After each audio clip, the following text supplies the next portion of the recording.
Then I got the, Oh, nice. I'm an airplane mechanic. Oh, that's great. He always says, we fix them and Ah. they fly. We fix them, they fly. That's beautiful. Pilot can't fly. Very true. They're more important than people think. And if y'all don't fix them right, Yeah. People are gonna die. that's right. Yeah. We were seeing. Just want to like I don't know if you know about Bombardier. Bombardier, like the company that makes the Oh, Bombardier? yeah. Mhm. Because I was trying to get on their train they recently advertised. So I don't know if maybe there's other training outside the Bombardier. United is hiring for what Like the wings, just training, maybe 6 months training, repairs, installation, assembly, and Oh no, for mechanic you gotta do two years. It's a 2-year certificate. okay, A 2-year degree, okay, at least associate's degree, and then you get certified by the FAA. okay. To be Anyway, a, I just want to like, do you want to be a mechanic? not really, just childhood dreams. It's okay. Let's see if we can explore You it. can do your Yeah. private. You can go, but you still, if you're gonna become a mechanic, you're gonna do 2 years. to get your I don't really want to be. I just want to like. You wanna fly? I just want to explore. Oh, you wanna explore? Yeah. I don't know what you mean, but Yeah, that's what I'm like. exactly. I don't know what you mean. Like what I mean is like I don't want to take like a profession, but I just want to like see what people are doing. Just have the experience. You just have the experience, like part of the skill set you just want to have. Yeah, Yeah. I got Apprenticeship you. I program. got you. I That's got what you. you want, apprenticeship. Yeah, kind of. Yeah. Yeah. Not like intensive. Just something. Well, He can give you like an excursion. I'm doing, Discussion. my position right now is I'm a apprentice trainer. I Okay. train the new Oh. mechanics that we're hiring. Okay. That means I could take some of this training. Exactly. Yeah, of course you know it's fine. I should have brought my my iPad from the job. I could show you. Yeah, that's good. Just one of those things, just like, oh wow, how these things work and all of that. Just want to, On that note, you're next to introduce yourself. yeah. Yeah. So good to meet you. My name is sorry Tim. Mhm. I will not like, but people call me Osas. Like I'm known as Osas. Okay. Yeah, from Nigeria. Mhm. I'm a entrepreneur, business owner, an IT consulting firm. Yeah, What business do you do? IT consulting. IT consultant. okay. Yeah. Yeah, and I'm also into real estate investment. Real estate investment. Yeah. That's one of the reasons why I said I needed to. You need to come here. Yeah, let me see what we have. And meet on your the table. And meet your dogo. Meet your Odogu.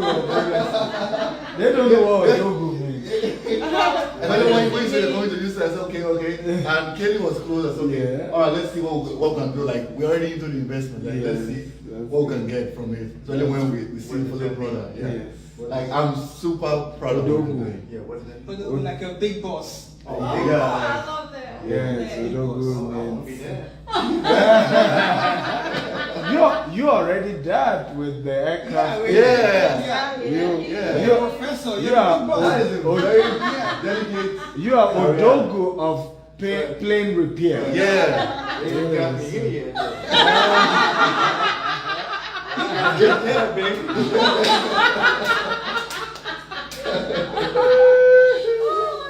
That is why you need this. That is why you need Right, it. right. Yeah, that is why you need this. That's the big Yeah. boss You there. need That's this the and big this. boss. That's what that B stands for. Yeah. Big boss. That's good. I will call him Odogu. Okay, you next. My name is Ugochukwu, but in abbreviation, just call me Ugo. Yeah, and the meaning of my name is so unique. It's a story kind, you know. In our tradition, we have this the eagle feather, and the eagle feather is only worn by the king. Yeah, they stick it in his head, and that is how they identify a king. So the meaning of my name, it's like the crown, the jewels in God's crown.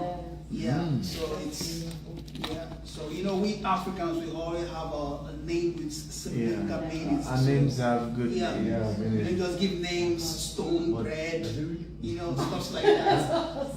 Stone head. Yeah. So So people are called. our names are really, really meaningful. Yeah. Our names are really, really meaningful. We have a story behind it. Every name have a story behind it. Yeah. In every African tribe, every story has a name behind it. So that is how we are over there. And being here, I've been here in Houston for like 6-7 months. Oh, And you You it's- like it? You know, so for now, you know. Yeah, and working with him, and so, you know. So we came to City of Dogo to like show us the way. So that's it. That's me.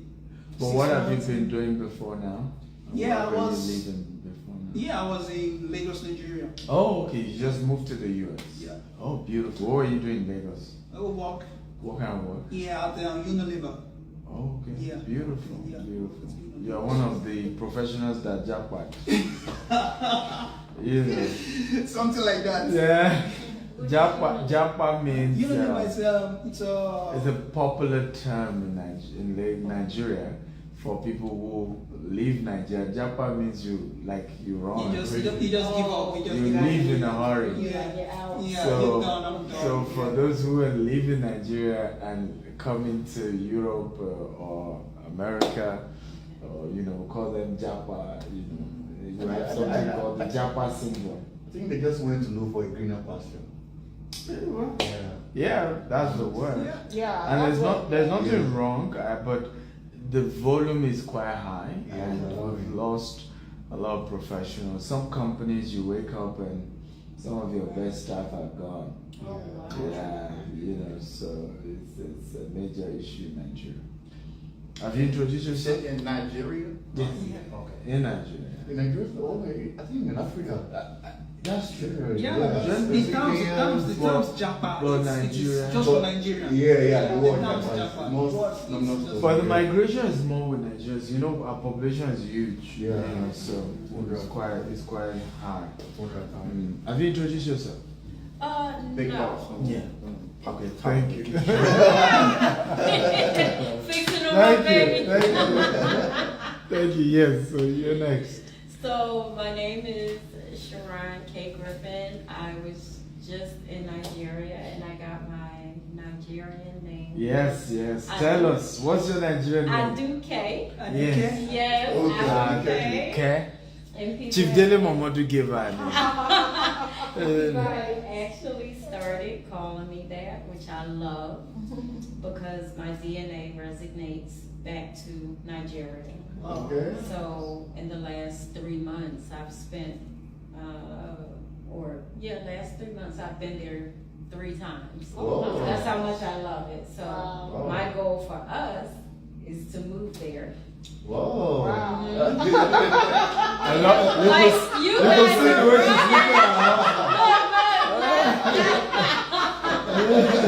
Wow, you have really loved it for you I said to again be today. considering Huh? that. I was looking at that DNA thing. He pulled them both out too. My brother did the ancestry one. Okay. And which I showed you yesterday, Yeah. I did the African ancestry. Okay. And the Nigerian is 20% on each one of them. Mm-hmm. And on the African ancestry, we saw the camel and all, yeah. it dropped down to 17% from the 35%. Yeah. on the other. Yeah. So I thought it was interesting. Yeah. So it's consistent from Nigeria. Yeah, so it means exactly. So you're Nigerian. Oh. Yeah, that's what I told him. I said, What? you're Nigerian. We need to do his own naming as well. We need to do Yeah. naming ceremony next time we come. That one on the first trip was in Nigeria. And then she's been subsequently. Wow. So I've been to Ghana, Senegal, Gambia, Oh, nice. Tanzania. Tanzania, this part of Tanzania. So I love And what I love about my husband is that she wanted her locks to be taken to the motherland and buried. And he did that, like, when we met, he said, I'm getting ready to go to Africa, and I'm going to. Where's she from? You know, Well, she was from African American. Yeah, Did she did Chicago. a test to know where exactly? Yes, she did. She's Sierra Leone. Oh. Wow. Sure was. She did DNA too. It was Sierra Leone. Yeah. So I thought that was very honorable. I told you, it's the loyal one. I told you. I'm loyal too. When I see people,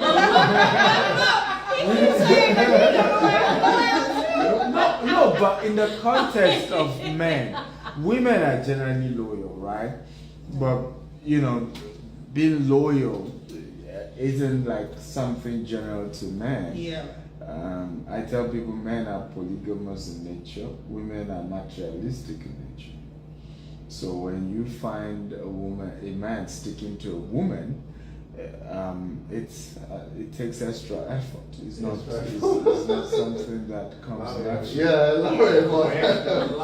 Yes, it's not something that comes natural. It doesn't come natural, yeah, you're right. No, women are naturally that loyal. They're committed, Well, they're now, committed. it's a lot of prayer, a lot of meditation. Exactly. A lot of talking to the ancestors.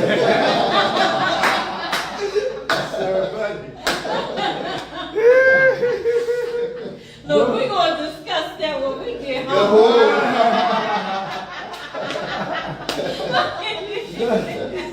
I think he's happy somebody's speaking on his behalf. Yeah, I see. You can't hold it against him. I said it. No, not at all. I said it, not him. Yeah. He's a man. But yeah, I mean, I could see when I see men, I could see someone who, by default, has that loyalty and is committed, and that's a good thing. For me, I see that as a big deal. Yeah, I it see is a that big as a deal. big deal. Well, I try to be an example for my children and all the young people I come in contact with. We got to rebuild the family. Absolutely. And that's what Absolutely. we're talking about. That Yes, that's what's yes, lost here in yes. America. Is Yes. that family bond. Yeah, absolutely. You're right. And it's very important. It's Yeah. very, very Get back to important. that. Very, very important. Okay, so typically I'm just going to do like a summary of each of the books, Okay. and then we get to discourse, about it. And You know, man. yeah, I feel like standing up. that's fine. That's okay. That's good. That's good. So you can pick anyone. While I'm discussing it, I'll just have a copy each, so I can. So you also can pick a copy and just scan through while we talk. So I'm gonna start with the. There's enough for everyone. Don't worry. There's enough. There's enough. I'm sure there should What be. is the book? I just started writing. So I'm going to start with the habit one. Huh? I said 42 books. I think I just started writing. You just I said said right. my 10th book, so. Oh, congrats. Yeah, 42 lies is not like. That's good. That's That's good. big That's something. really, really good. 42 books. That's good. That's good. Being an author is not easy. It's not easy, like, severally Oh. have a manuscript, Yeah. going back to it, just, But I will do it, I'll come for it now. you'll be fine. So, billionaire habits. The secret billionaires used to build wealth that poor people don't use. So, in this book, I shared a lot about some of the billionaires I've met and what has been consistent with their habits. I also was able to share how being a billionaire is not really a function of what's in your account. It's a function of your mindset. And once the mindset is right, the money part is the least of your problem. Right. Once you have that right mindset, it's a matter of time. The money will show up.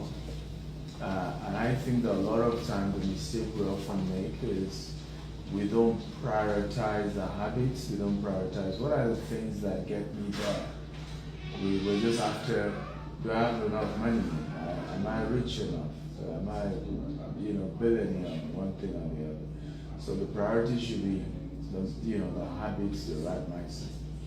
So the first thing I talked about, come in if you're here for us, please. You're welcome, you're welcome, you're welcome. Good evening, sir. Good evening, welcome, welcome. Good evening, sir. Welcome.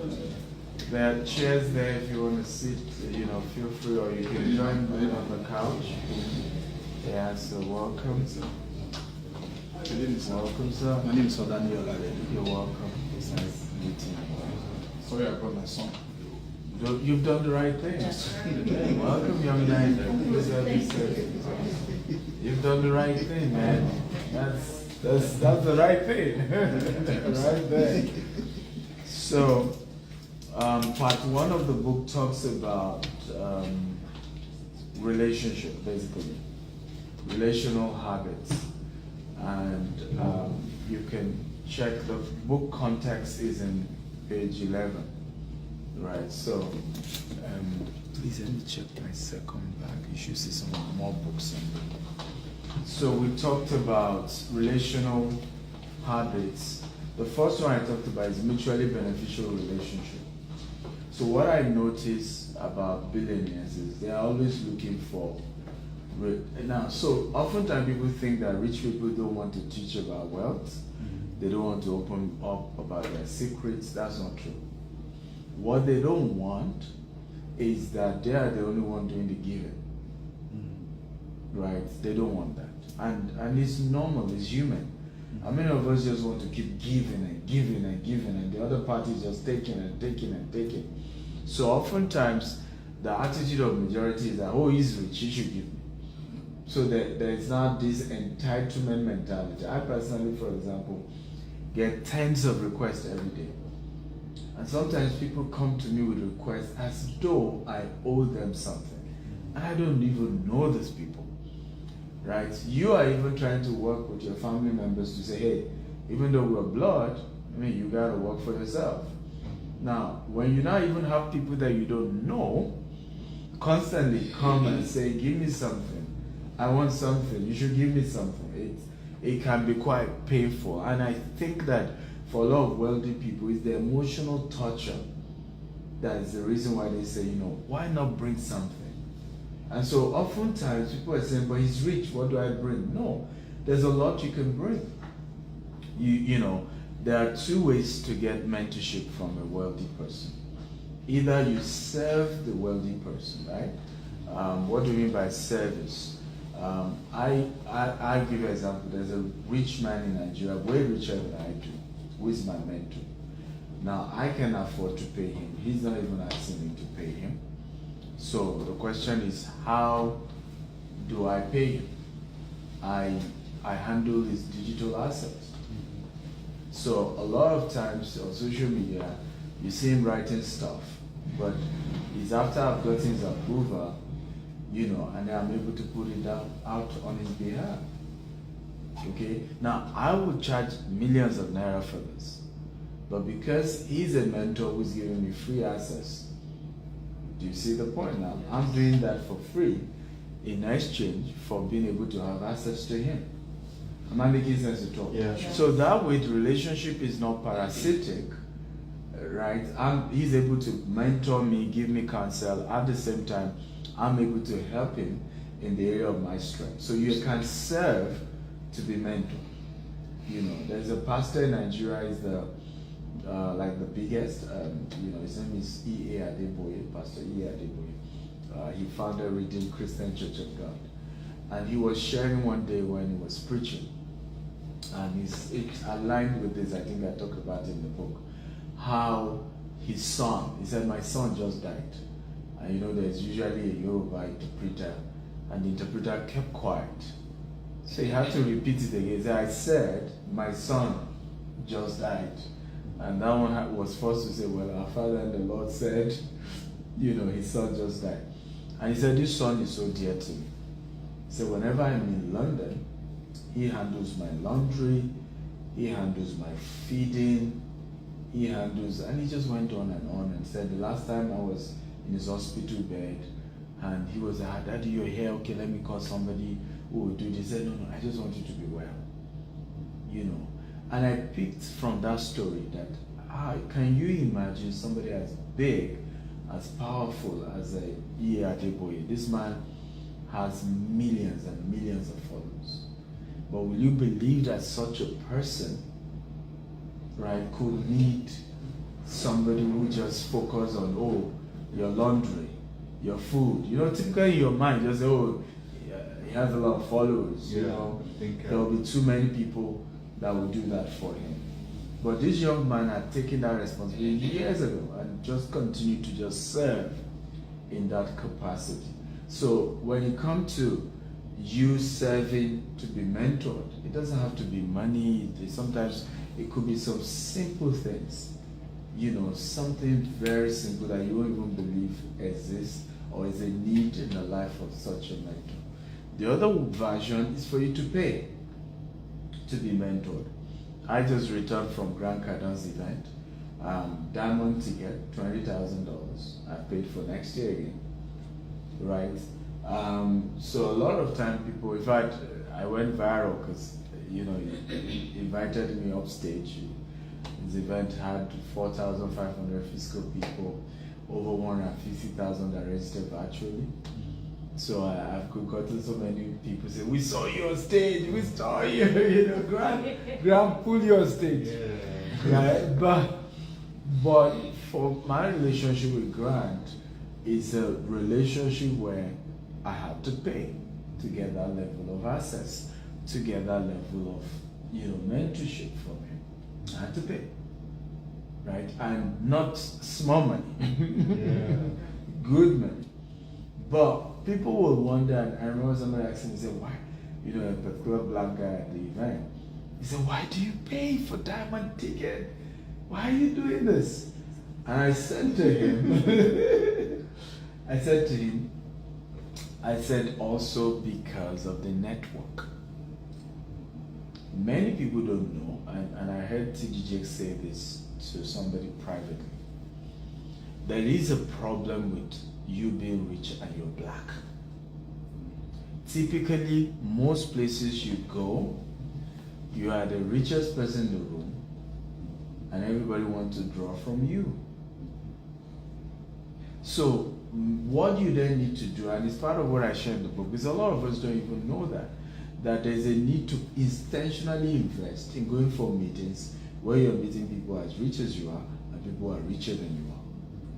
So for me, one of the reasons why I go to that event, aside that it gives me access to Grant Cardon, is also the fact that I'm able to meet very, very wealthy people, right? I meet people that I don't feel, you know, I don't feel scared to say, oh, we did this volume of transaction last year, or we're doing this, because they too, they're just sharing theirs. I met a Nigerian couple, they're doctors, but they, in the whole of southern Florida, they have the largest hospital doing one thing or the other. These guys are big. But I wouldn't be able, and I'm doing real estate in Africa. If I were meeting in the next couple of weeks in Nigeria, and I've been looking for somebody in the medical field that could pioneer the hospital in many of the lands we've bought, because we want to put hospitals in our estate. You see how it's linking? Yeah.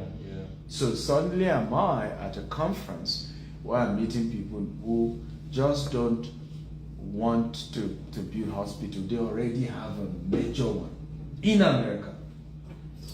You understand what I'm saying? Yeah. Who I can easily partner with. So one of the things I share in the book, and it's very important, is that you can only be as wealthy as the friends you have. You can be richer than the quality of friends you have. So I'm challenging all of us today. Make it a commitment that every year you're going to invest in meeting 10 new people who are richer than you do. There's a quote, and you should never forget that quote. It said, poor people go to work, rich people build network.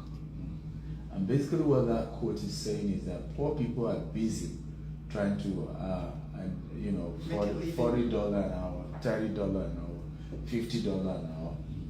A rich man, just like I did in the conference I attended last week, is busy trying to meet another rich person who will become a potential partner, a potential investor. Right? That way, he gets richer. Does that make sense? Yeah. Okay, so I'll give you this formula, very powerful formula. And I made mistake for many years about this. Hard work plus smart work. And for many years, I thought that's all I need. I just need to work hard, and then need to be smart. But recently, a few years ago, I realized I was wrong. And I'll break it down. Hard work will earn you a living. Okay? Smart work will get you above being broke. Right? Say the smart work part again. Hard work will earn you a living, paycheck to paycheck. Smart work will get you to just be above being broke, just above broke. Right? Smart work. You'll be above being broke. You can make your first $100,000 being smart, your first $1 million being smart. But what many of us don't realize is even in America, being a millionaire does not guarantee you are rich. Does not guarantee financial freedom. Yeah, that's right. Even here in America, that's a fact. Right? But smart work can get you into your first $1 million. But guess what? Only network gets you your first $100 million, your first $1 billion. Only network. So what I advise in my formula is hard work plus smart work plus network equals to financial freedom. So you have to add the three together. You have to do the three together. And if you follow me on social media, you see that I do all that.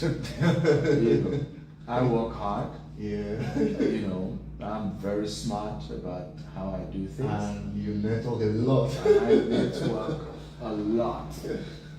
Right? I don't joke about it. Yeah. Okay? Again, even though the networking thing started more recently, when I realized that if I continue with just hard work and smart work, before I will ever touch certain kind of money, it's going to take a longer time.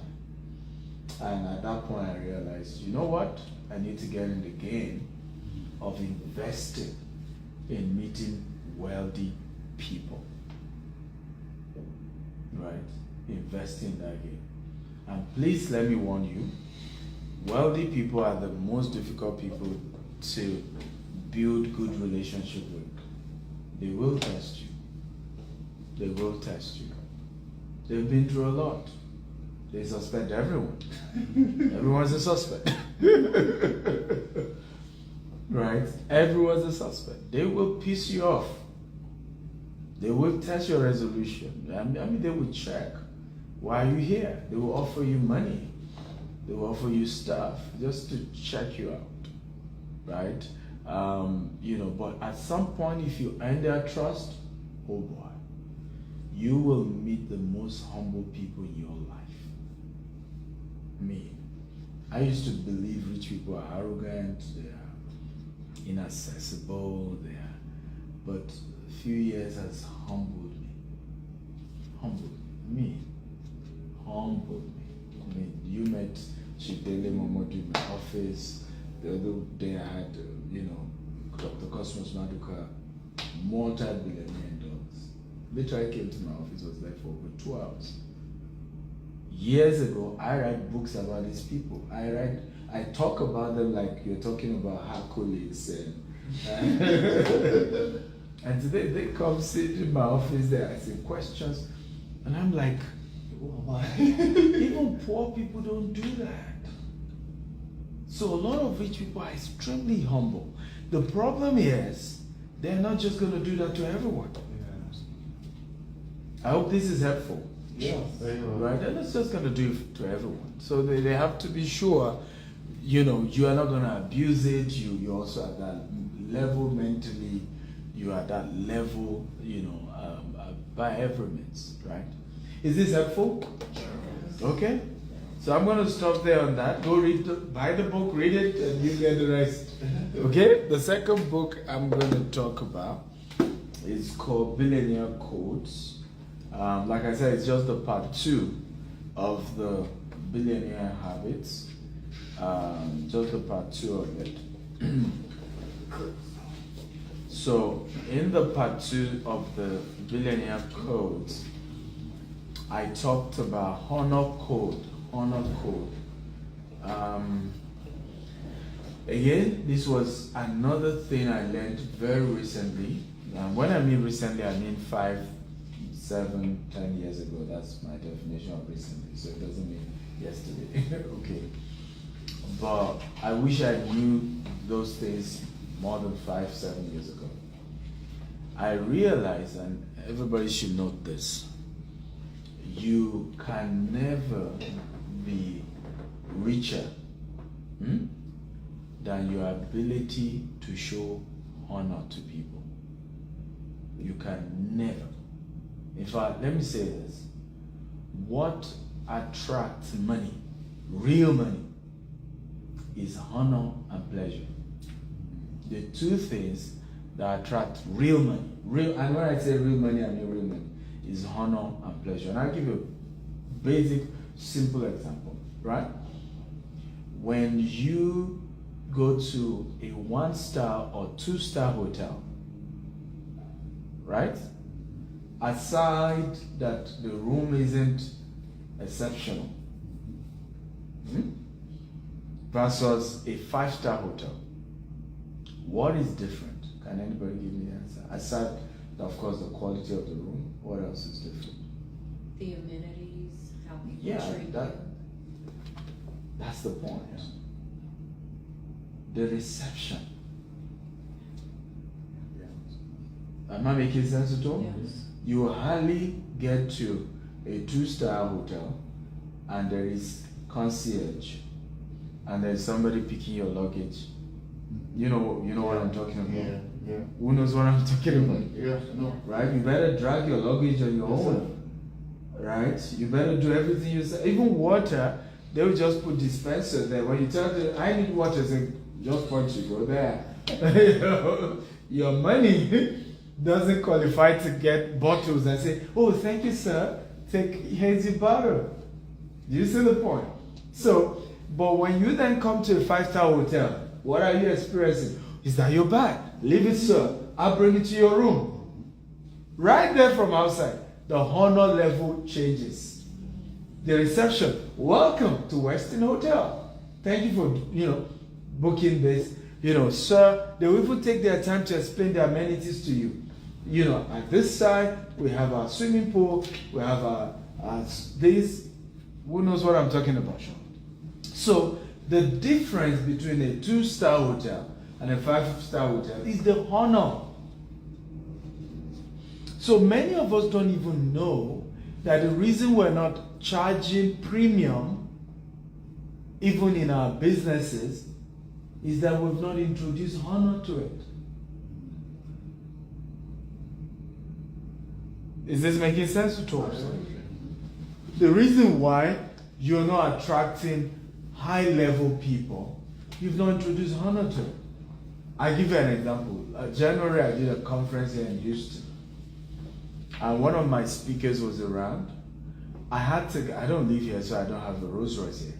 I had to go lease a Rolls Royce because of WeWorks. And with the driver of the Rolls Royce, go to the airport to pick him up. Honor.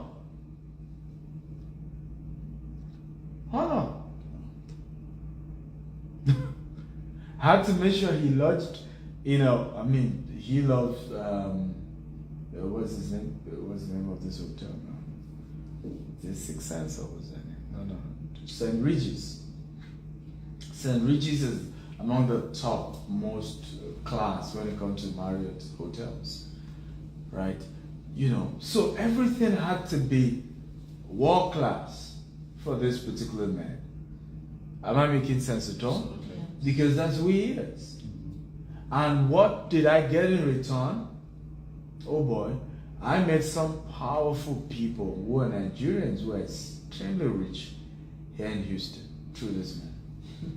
Extremely rich. You won't believe it. Guys who own nightclubs and will show you open their account and say, well, today we just made $250,000 tonight.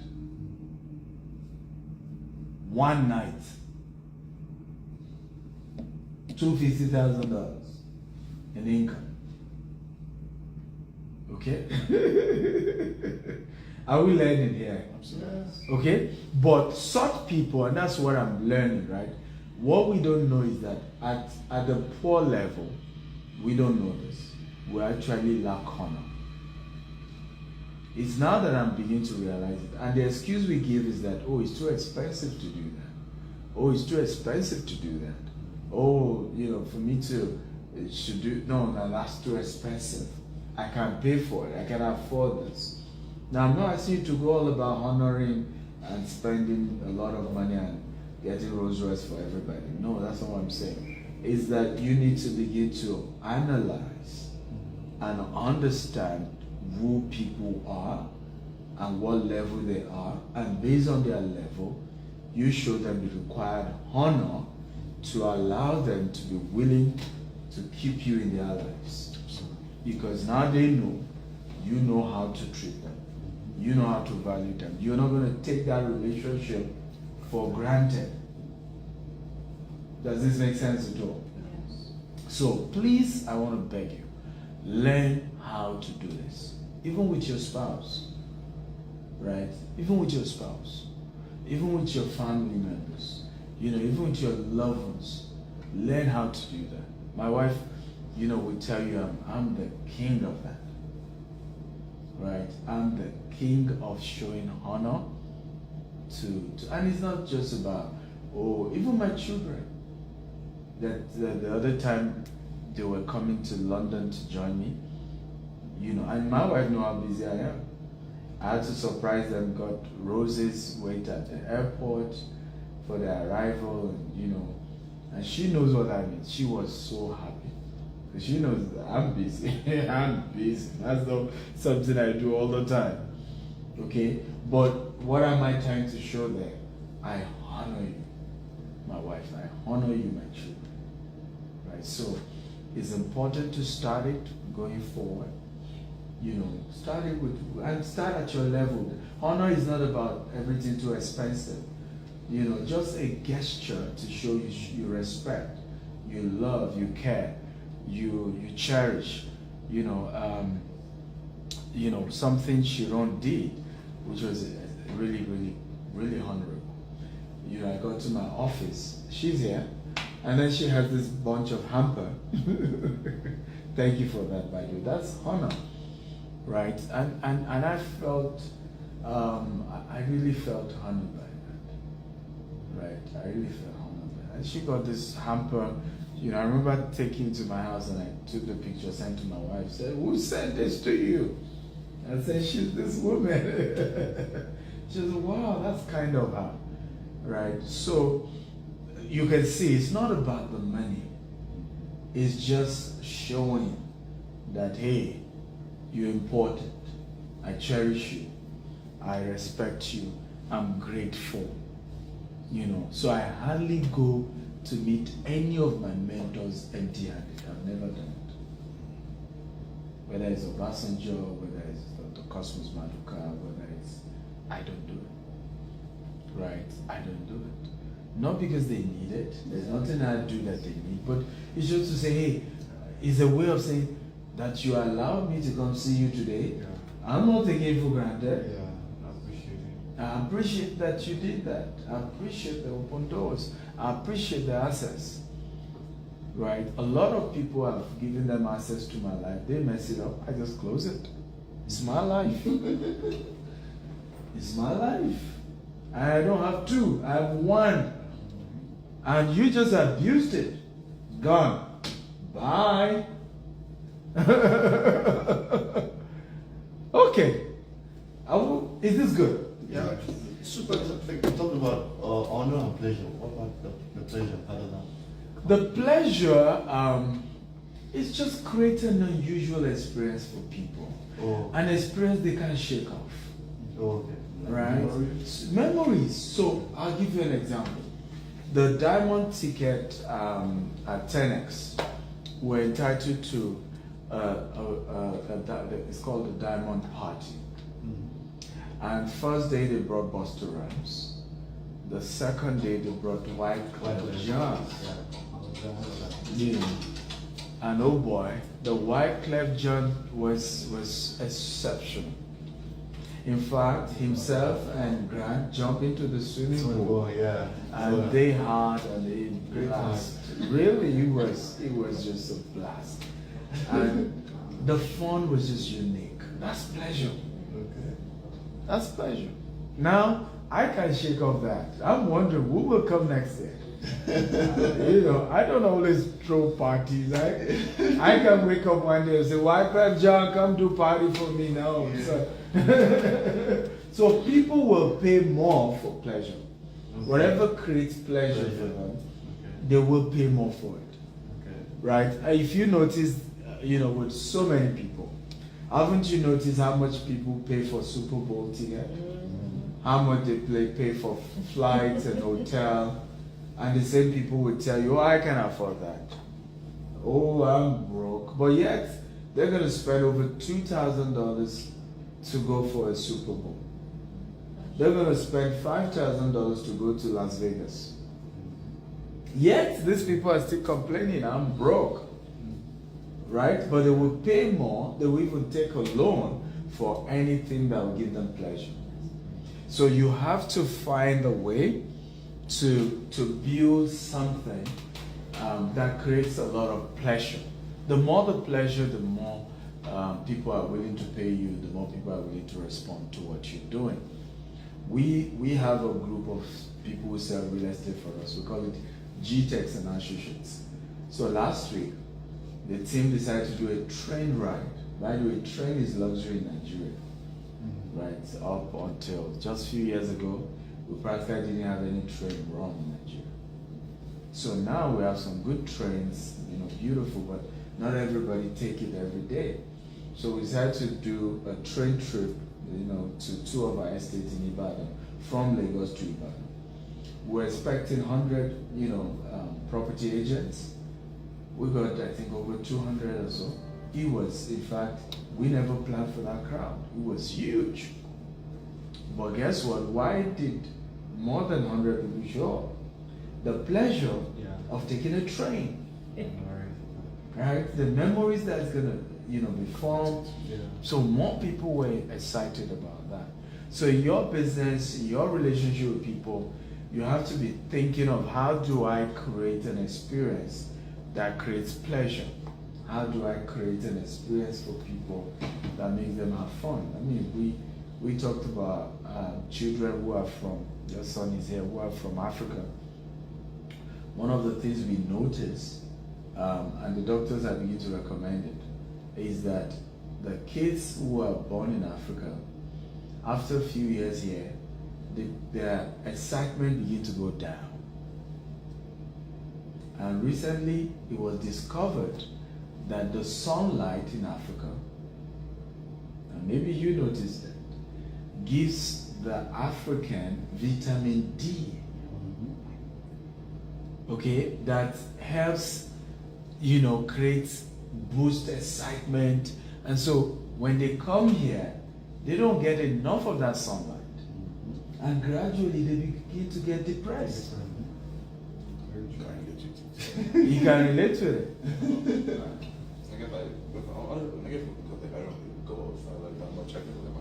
They don't go out, children don't get barefoot and go out walking, walk in the grass. You see why I can't raise my kids in the U.S. And like she said earlier, she moved from Ohio down here because it's a lot warmer climate. Yeah.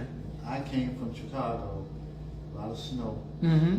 She came from Philadelphia, so Yeah. we understand. Yeah, so now the doctors are beginning to realize it. So now when you go to hospital, they just give you vitamin D. Because they are learning now that, and there was no research until just a few years ago that, if they are black, they need vitamin D to keep them excited and because we used to even brag in Nigeria, years ago, that a black man can commit suicide. Mm-hmm. you know, and now there's so much No. of suicide going on, even whether in diaspora or back at home, and it's because we don't know that the air conditioning, the cars, you know, we don't get enough sunlight to come in. But back to the conversation, pleasure. Kids want pleasure, right? And it's good for their health, okay? And everyone wants it. So the third book is called Billionaire Habits for Entrepreneurs. So each of the book goes for $47 on Amazon, but I think we allow you all to be able to take it for $25 each. Yeah. So, but if you're taking the entire 5, you can take it for $100. So, Billionaire Habits for Entrepreneurs talk about. So here I realized that a lot of entrepreneurs struggle to scale their business, right? And I'm talking about, let's say your business is doing $1 million. How do I scale it to 10? How do I scale it to 20 million? And part of the reason is that people do not even know the crisis that growth brings. I call it the pain of growth. The pain of growth. We got talking about this yesterday. You know, you and your husband remember when we were talking about pastors who are having challenges, you know, and we got talking, and you were mentioning a particular pastor has like 2-3 court cases, you know, and I was sharing with you how we don't know that those are normal with growth, right? And so if you are not at their level, you don't know what they're going through. So when you hear, because how many people follow you? How many people are you leading? So when you hear that somebody got a lawsuit, you're wondering like, how? I never got a lawsuit. But guess what? You never pastor a church of 20,000 people. You see the problem now? Okay, so you're a businessman, and let's say you only have 5 employees. It's like a family business you're running. Do you see the point? And you're like, oh, that other guy, he's a billionaire, but he has 100 lawsuits. Yeah, he will have 100 lawsuits. Guess what? He probably have more than 100,000 customers. He probably have more than 500 employees. It's not the same with you that have 5 employees. I never had a single court case in my life as an entrepreneur. For my first 10 years in business. Never. Right? Never really started having a case of employees sabotaging my business until we started having employees in their hundreds. Do you see the point now? So the smaller the business, the lesser the headache. The bigger the business, the bigger the headache. And unfortunately, nobody teaches a lot of us all of this. So when we start hearing stuff, we think they are the problem. And that's why I said this, Africa lacks heroes because we don't celebrate them when they are alive until they are dead. Once they are dead, we say, oh, he's a hero. When Martin Luther King was alive, how many people really care? What we were hearing is that, oh, he's cheating on his wife. Yeah, I had a side chick somewhere. Reverend has a side chick. Right? That's what everybody was talking about. Today now, oh, Martin Luther King. But what were you guys talking about when he was alive? Yeah, I like that you're pointing. He looks like he was around when Martin Luther King was How old were you when it was? How old were you when Martin Luther King died? Passed away? What year did he pass? I don't even know. You are not sure? No, I'm not sure. Yeah, not sure. I've been to the gravesite. Yeah, but maybe somebody will Google it. Yeah, I'm a Google it. Curious. But the truth is that he wasn't like like that of a hero until he died. Exactly. Let's face this fact. You know, 1968. 68. Yeah. So you We were probably born in 56. so maybe you were 4 or 5. No, no. Died in 19. So you were like 13. 13. So you were old enough, right? And you can imagine he doesn't even recall Martin Luther King. That's how famous Martin Luther King was I recall when he was alive. Yes, I recall. Yeah. My point is, it wasn't that much a Yeah, I big remember deal. when King was killed, and But before he also- was killed, also Kennedy. my point is, before he was killed, he wasn't much of a memory to you. You see what I'm talking about? So we lack heroes when they are alive. And the reason is because we don't even know they're heroes. We're busy bothered about what this person said about them, Yeah. what that person said about them. They gossip here, they gossip there, without facing the reality that this is a great man, this is a great woman. So when they are dead, now we're looking for a scapegoat. She killed him, he killed him. But when the guy was alive, what happened? So in this book, The Billionaire Habits for Entrepreneurs, I shared about the pain of growth. What you need to expect. One of the things I talked about in this book is you need to budget for war.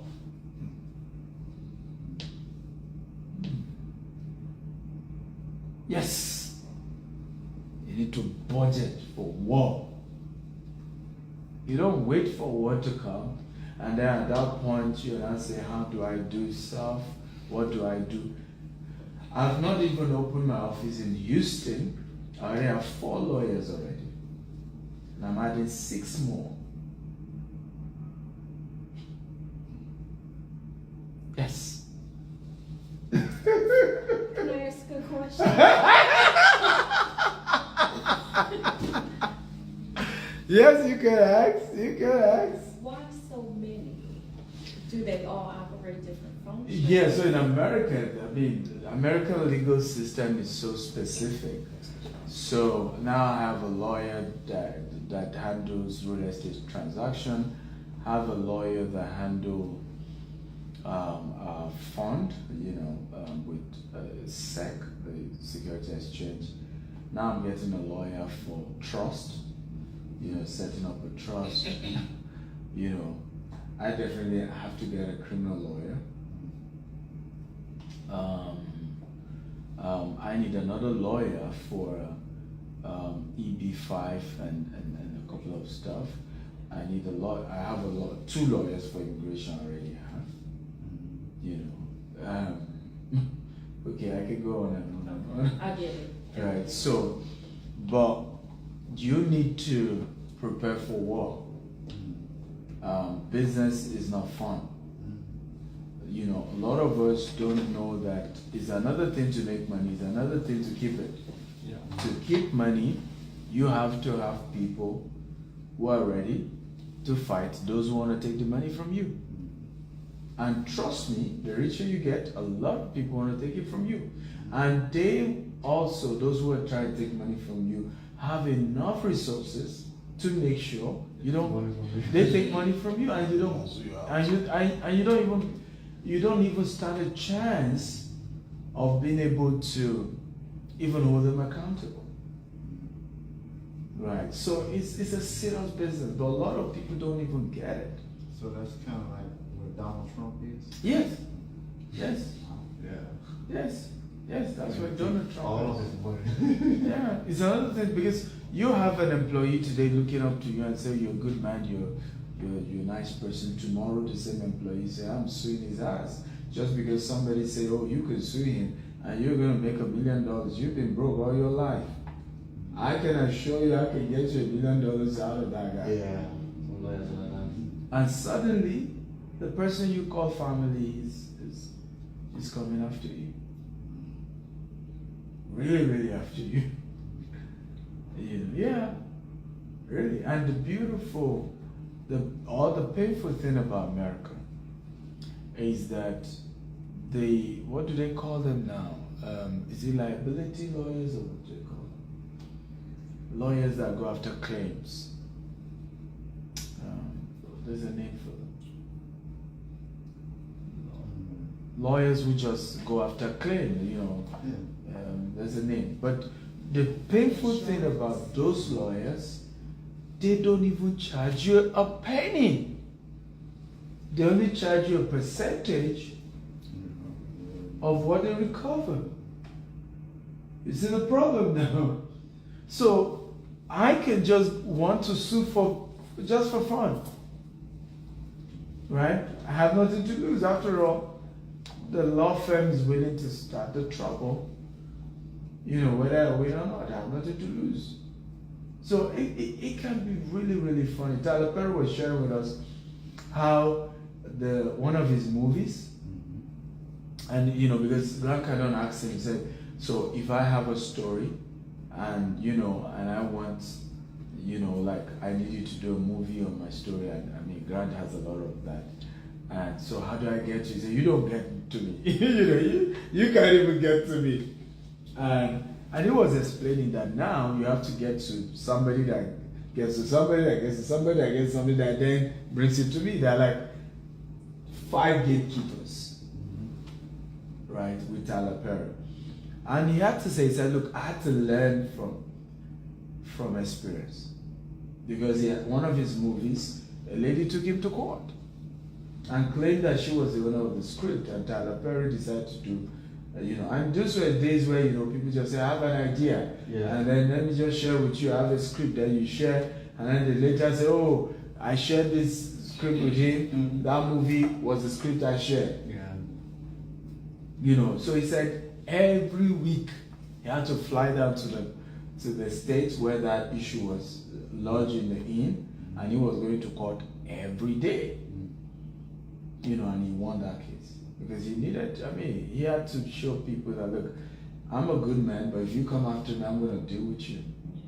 Right? So it's important to know that a lot of things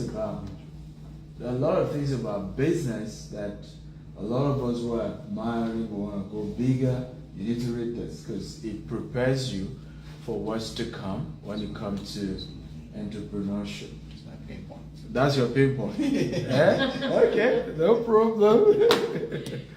So, the next book is called Becoming a Billionaire Land Banker, How I Built My Multi-Billion Real Estate Empire from Zero Up.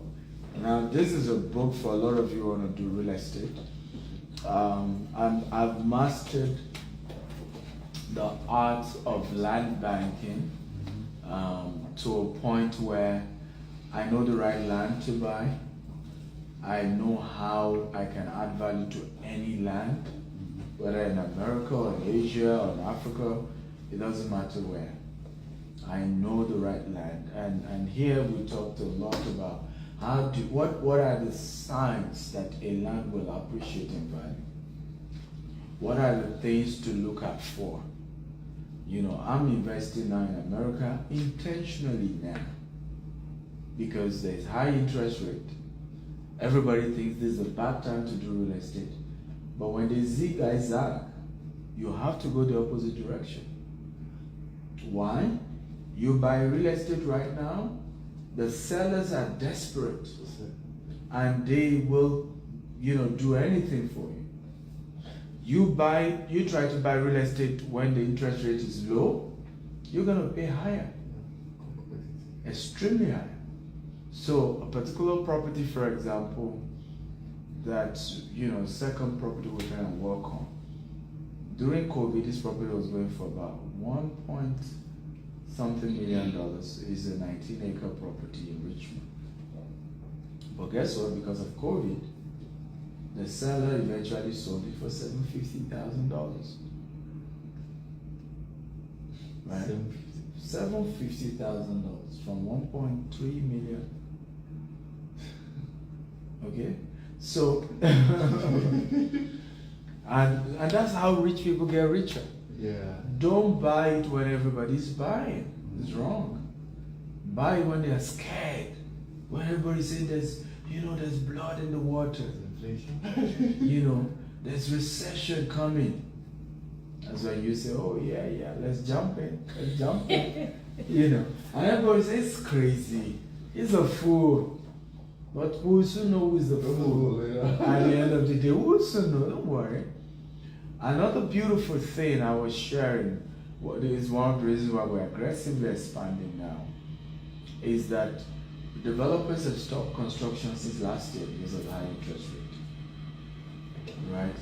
Many of them will get back to site maybe 2025, because again 2024 is a lot of elections.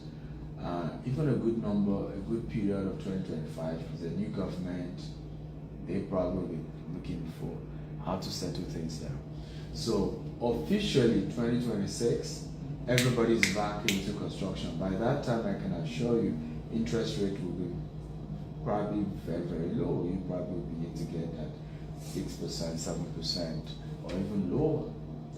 But guess what? At that point, there will be deficit of new houses in America. So you were constructing from 2023 down to 2026, you have the new house. I guess how much you're selling it? Very high. Because now there's huge deficit of new houses.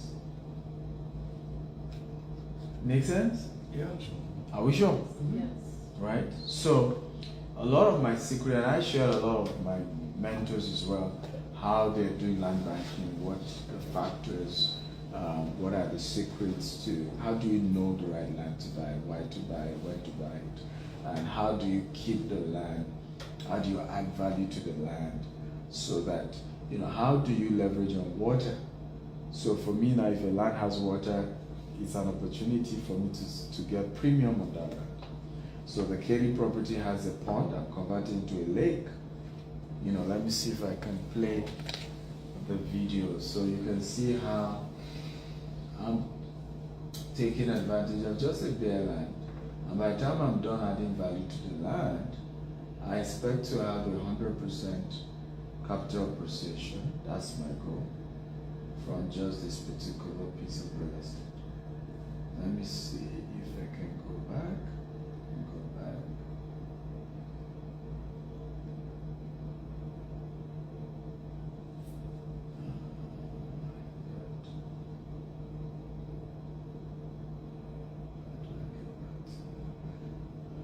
This is my YouTube channel. I encourage you to go there. I have tons and tons of content on my channel. Really lots of good content. The problem is sometimes I have too many good content.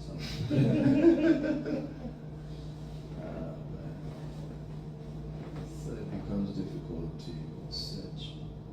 Let me see now. How do I get to the page? What do I press?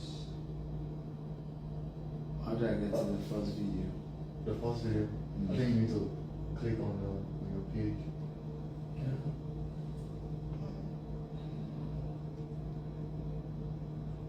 That one right there? That's not the first. I'm wondering if that's the Depends first. on the title. Okay. It goes with the title. This is it. This one. Thank you.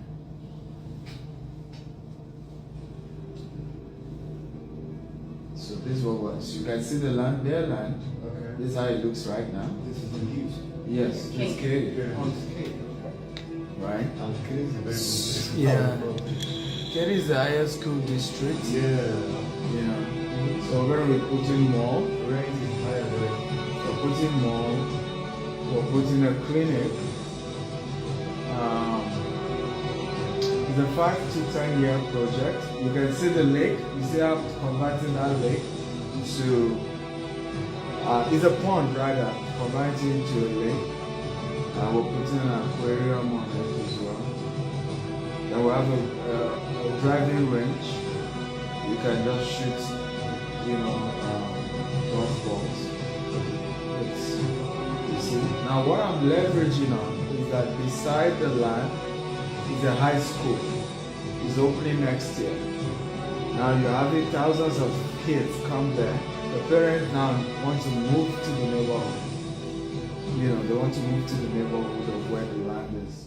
So, but how we conceptualize a lot of these things, are in the book. So sometimes people wonder why I'm quite bold. Knowledge will make you bold. Some people call boldness arrogance, but whatever you call it. But when you're knowledgeable about something, you know it. It gives you a lot of courage and confidence to dare certain things, right? So, but the knowledge will come from getting the right information. I think you're not only bold. Huh? You're audacious. Yes. You are audacious. People say so. Funny enough, I'm not sure I am, but so they say. Honestly, it comes natural to me. It comes natural to me, and I think the reason why it comes natural is because I sit with people who've done it. Yes, I was sharing with somebody. I said, because when Grant said, "Why did you come all the way from Lagos for me?" I just said, "I can't have enough of you." And what I meant by that word is that I only feel normal around people like Grant Kaka. Right? Everybody else thinks I'm crazy. Everybody thinks but when I'm around Grant Kaka, it's like I'm not even chewing enough. It's like I'm not even trying. Yeah, like I then feel normal. Like, okay, yeah, we can do this. Let's do more. Let's go for it. This is what I've created for. But outside of that, if I was I think the guy's chewing too much. I think the guy is are you sure? I think. All those side talks. yeah. So the last but not the least is called Billionaire Habits for Pastors. So I encourage you to buy it for your pastor. Very, very important, be helpful. I shared about 20 businesses pastors can do. Yes, that doesn't affect their ministries. I realized that one of the, we talked about that yesterday, religious leaders. I think the reason why many of them behave that way is because they are at the mercy of church members. And, they need money from church members. They need, many of them haven't built wealth organically. They haven't worked and invested in building wealth for themselves. And for the congregation. You said? And for the congregation. Well, they need to do it for themselves first. You can't give what you don't have. True. You can teach a congregation how to make money when you yourself, you're not making money. When you yourself don't know how to make money. When you yourself don't understand the principles. You will even see a church member doing well and you say you're going to hell. You stop coming to church. You've been going on all these damn business trips and, heaven is more important. Yeah. You're going to hell.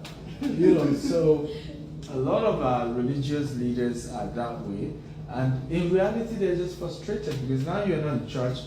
You haven't been, what they mean is you've not been paying your tithes and offerings. But if the pastor knows how to make money legitimate, right now he doesn't need to, take advantage of church members. He doesn't need to exploit, them. He doesn't need to, use them. And so for me, I encourage, please get this for your pastor. It's going to help him in a great way. I happen to have a pastor who is a billionaire. Forbes says he's the richest pastor in the world. His name is Bishop David Oyedepo. And he inspired me to go for wealth because if you're a pastor, they say he has 4 private jets and he's a pastor. You that you're an entrepreneur, You should have more. you have license, to dream big. And if I didn't have such a pastor, I wouldn't be here.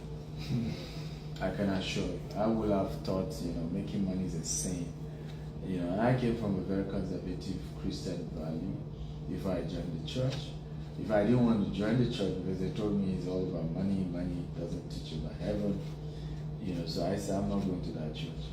I want to go to heaven. So I then stayed with a family who attend the church and they insisted that if I'm in their house I have to go to the church. Only for me to go to the church and then they were teaching about holiness. All through the first month, the second month, I felt like, am I in another church? Is something wrong here? what people told me is that this guy only preach about money, Prosperity. prosperity all the time. So that's how I joined the church. But I then was able to have a balance of living a good life at the same time, building wealth all night and being useful while you're on it. So I think it's, my father was also a prophet from the CNS, and I saw us, being poor. And when I asked my dad, why are we poor? He said, God called him. And because God called him, he couldn't do business. And that's why we're poor. So you can see that this book is so dear to me. In fact, I remember I had to make the download free. We had over 2,000 pastors who downloaded it for free when it came out. This was a passion project for me. It wasn't about money. I saw what my dad, not owning a business, not going after the entrepreneurship, what it did to us, how we grew up very poor. And my dad, for me, is the most intelligent human being I've ever seen. My dad knows how to recite the Bible offhand. Do you know anybody like that? My mother, Your mom, I used to call her walking guy. because I kind of went the Islamic way, right? Okay. And she couldn't understand that, so we'd call each other every week, and we'd have our debates. I debate her from the Quran, she verbatim, and then whenever I had a challenge with something I didn't know from the Bible, I get on the phone, call Mama, hey Mama, something in the Bible. She quotes. Right there. Wow, that's beautiful. That's beautiful. So I enjoyed a dad who really knew the Bible, but I also needed a provider, and I didn't find that. So I had to, so it was important to share this. And I also almost became like that. But I do a pastor for like 16 years. And I had to say to myself, I need to prioritize making money and taking care of my family. So how were you able to balance that? I was poor all throughout the time I pastored. That's why I resigned. I'm a retired pastor. And I was always told that I was going to be a pastor. Who knows? You might still be a pastor. Who knows? Yeah, but I definitely want to read this book. Okay. I can't see, I listen to a lot of ministries and go, I read the Bible from cover to cover every week, just like I read the Quran from cover to cover. And I could never see myself being in a pulpit,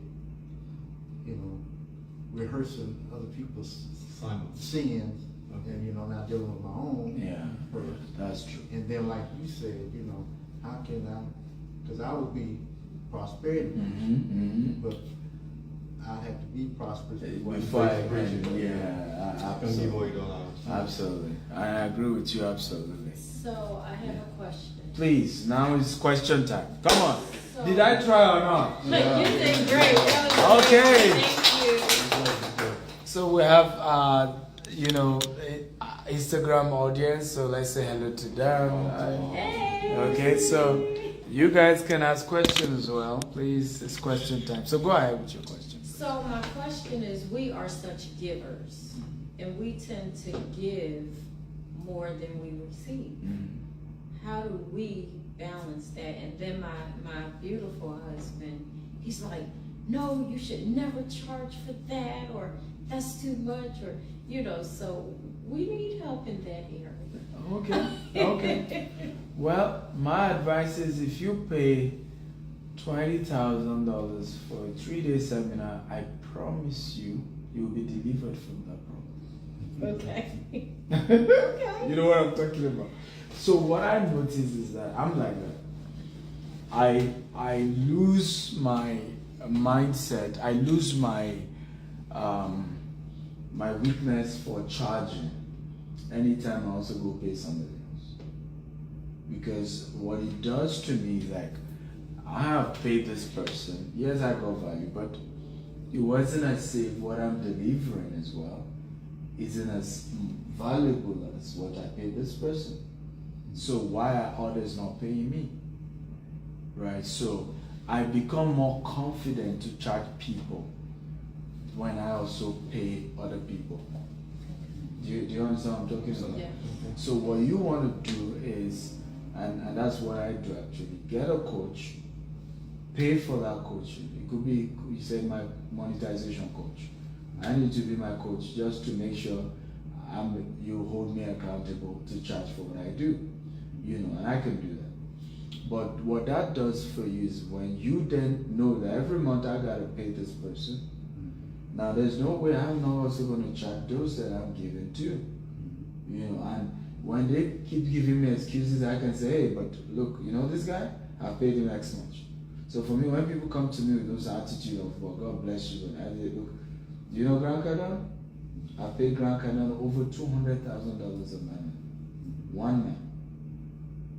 Right? So when I talk like that, you see all my audience keep quiet. And I'm like, okay, I better go pay the 1,000 he asked me to pay.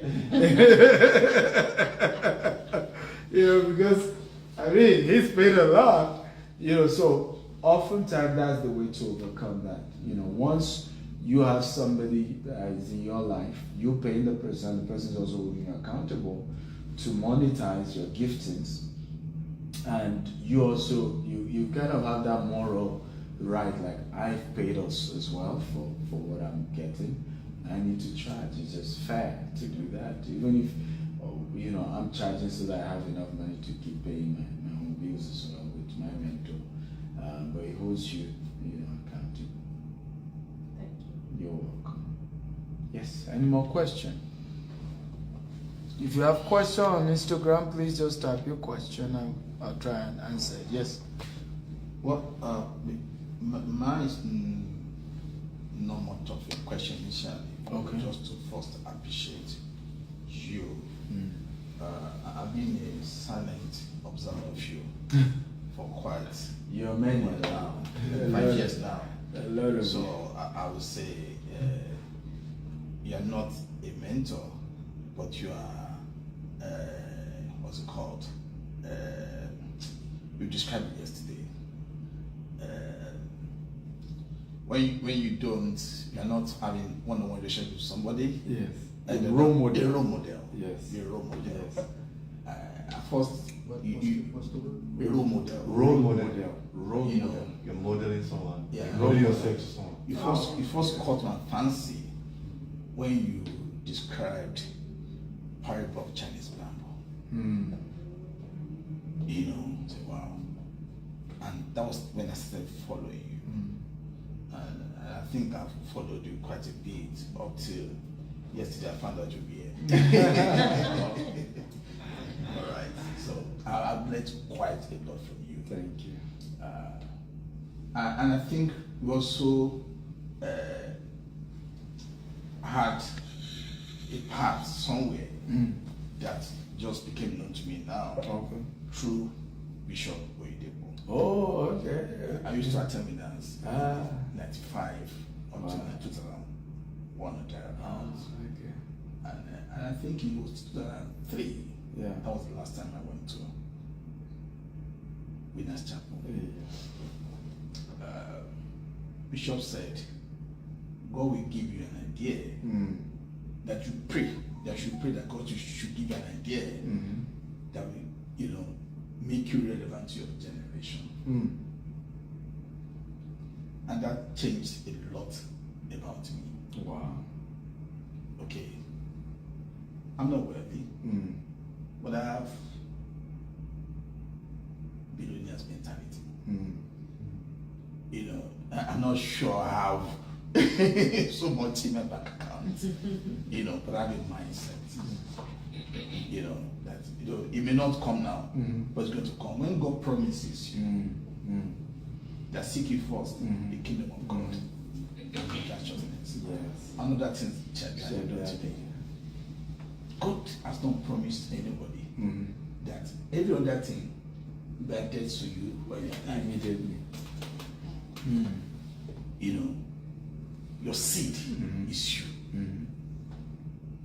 Okay? Your seed Is you. Okay? That's the very reason. if God has not Done. added everything now, I'm just going to hide it somewhere down in the army of God. But we still do it. But He will do it while you're alive. I believe that. Who believes that? Yes, I do. Yeah, I believe it. He will do it while you're alive. I believe it. I think my argument is that it's not even about God, it's always about us. Right? Because God is always ready when Yeah. we're ready. Yeah. And I think sometimes the missing link is even some of what we're sharing here. Because I learned a lot of this thing from white people. I didn't learn it from black people. A lot of black rich people don't write books. Dangote doesn't have a book, you know. Otedola doesn't have a book. Akintayo doesn't have a book. Akintayo has books on prayers, but no book on these were the steps I took to become rich. Right? So a lot of African wealthy people don't write books. And that's why we lose all this knowledge, this information. So most of this I learned from white people. I try, and then some maybe I learned from one-on-one conversation with other black rich people. But I practiced them, it worked for me, and I realized that it's the difference between a millionaire and a billionaire. It's the difference between 1,000 here and a millionaire. It's just these little dots that we just, so it's not really much of God, right? I see people say, even on social media, one person was chatting yesterday, he said, oh, all that I see around you is just grace, it's grace. There are a lot of people who do what you do, but they don't enjoy the same result. And I replied him, I said, I disagree with you. Grace was given to everyone on the cross of Calvary. Jesus came to die to release the grace. That's why he died on the cross. So grace is available for everyone. The problem is we haven't activated the grace. You see the issue? So if you don't activate the grace, then you make it useless. But if you activate the grace, it works for you. It's as simple as that.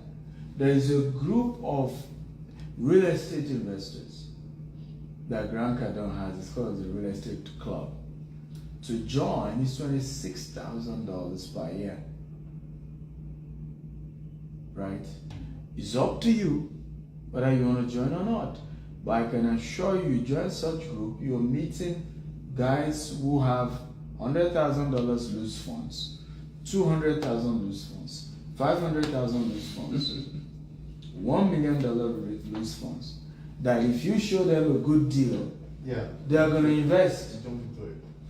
So imagine you now saying, oh, I have all these good deals, but I don't have anybody. Sir, you didn't take the risk to go join a real estate club where you're going to meet people who can afford to sponsor your deal. It's just that. It's not God. It's your own decision. 5 years down the line, I told you I met these two, doctors. 5 years, 10 years down the line, somebody will see us building hospitals in our estates in Nigeria, and then he's going to say it's grace. Right? But he forgot. I intentionally flew from Lagos, went to Florida, paid $20,000 when I could have paid, $2,000 to get a regular ticket. You see the intentionality? Right? And in that, I wasn't sure who I would meet, but I met some people there, and then 5-10 years down the line, this is what that relationship created. But I promise you, somebody will still look at it and say, no, he's grace, man. That guy, grace. Grace. So I think that, and that's what, as you guys read through the book, what it opens us up to is the awareness that the grace is there. The opportunity is there. I just need to take it. I just need to now recognize it. I just need to seize it. Well, probably we should change that word instead of grace. Say spirit, because the spirit is in you. Yeah. You. Absolutely. And that's where most of us fall short. We're looking at in the sky instead of looking inside. British. Oh, no. They say you're going to be a pastor anyway. You preaching already? Oh, that's a good sermon. But are you done with your work? Yes, I was going to ask a question. Yes, please. Which is what inspires you? What inspires me? Good question. Good question. Will I say, funny enough, I think the question is what, I don't want to say what doesn't inspire me. I want to say what is chasing me. What is chasing you? You know why I didn't ask what is chasing you? Yes. Because you already answered that question in the interview you granted with Pastor Lumide Okay. on this pastors, Okay, learn a bit you with know, that. so that, you answered that question. Okay. You talked about your dad, you talked about okay now. But that's what inspires me, because a lot of time we think it's really more of all the time, I want to be this, I want to be that. For me, it's I don't want to be this. That's what inspires me. Is that I don't want to be my dad. You know, I don't want to grow up waiting for my children to feed me. No.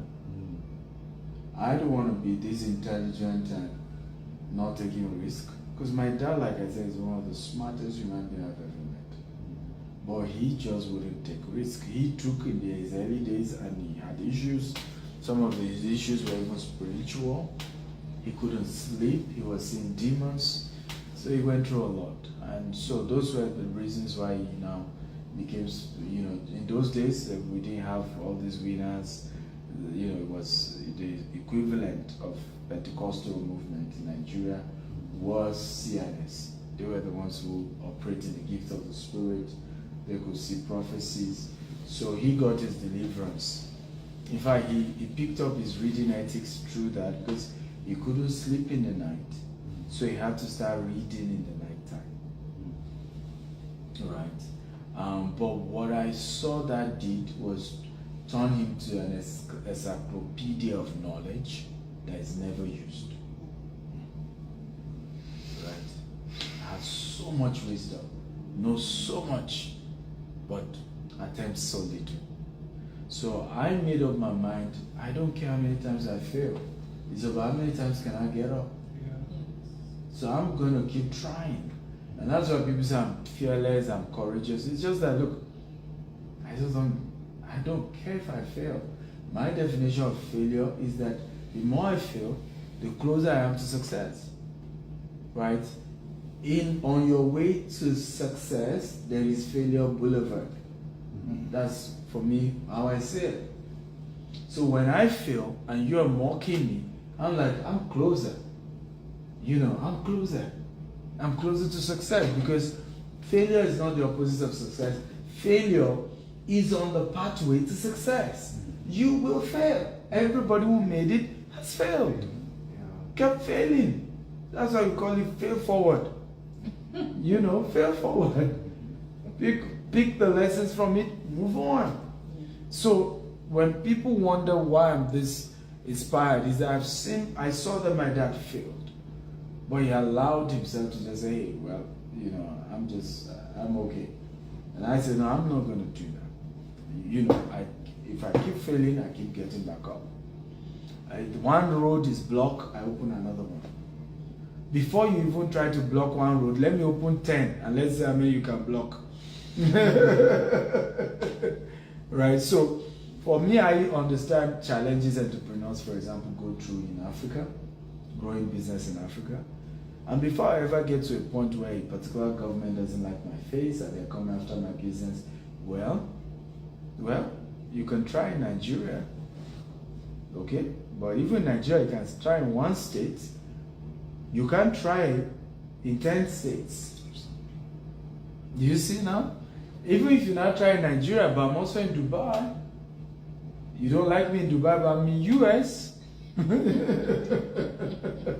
So I just, so I picked that from my dad. It's just saying, give it all.